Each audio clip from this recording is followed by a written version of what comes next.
இது எந்த ஸ்டேட்டோட logo? Tamil Nadu. Super. இந்த லோகோல இருக்கிற ஒரு டெம்பிளோட நேம் என்ன தெரியுமா?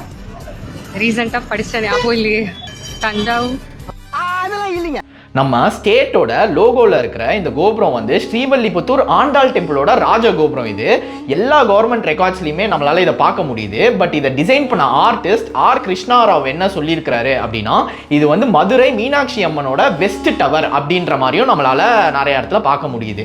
பட் எல்லா அஃபீஷியல் ரெக்கார்ட்ஸ்லையுமே இது ஸ்ரீவல்லிபுத்தூர் ஆண்டாள் டெம்பிளோட ராஜகோபுரம் அப்படின்றத சொல்றாங்க.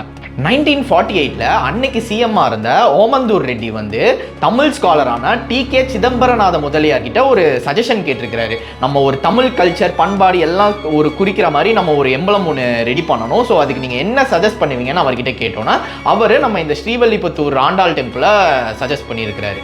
இந்தியாவில் தேசிய கொடி கொண்ட ஒரே ஸ்டேட் எம்பளம் நம்மளோட தமிழ்நாடோடது தான். ஆரம்பத்தில் பார்த்தீங்க அப்படின்னா சத்தியமேவா ஜெயதி அப்படின்னு சொல்லி சான்ஸ்கிரிட்ல தான் அந்த கீழே இருந்த அந்த வேர்டிங்ஸ் இருந்திருக்கு. அதுக்கப்புறம் 1967 அறிஞர் அண்ணா தான் அதை வாய்மையே வெல்லும் அப்படின்னு சொல்லி அவர் மாத்திருக்கிறாரு. அதாவது ட்ரூத் ஆல்வேஸ் வின்ஸ். மொழி, பண்பாடு, தேசியம் இதெல்லாம் சேர்ந்தது தான் நம்மளோட தமிழ்நாட்டு லோகோ.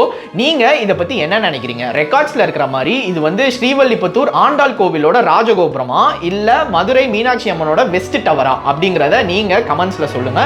ப்ளீஸ் இதை பத்தி விஷயம் தெரிஞ்சவங்க சொல்லுங்க, எல்லாரும் தெரிஞ்சுப்பாங்க. தேங்க்யூ.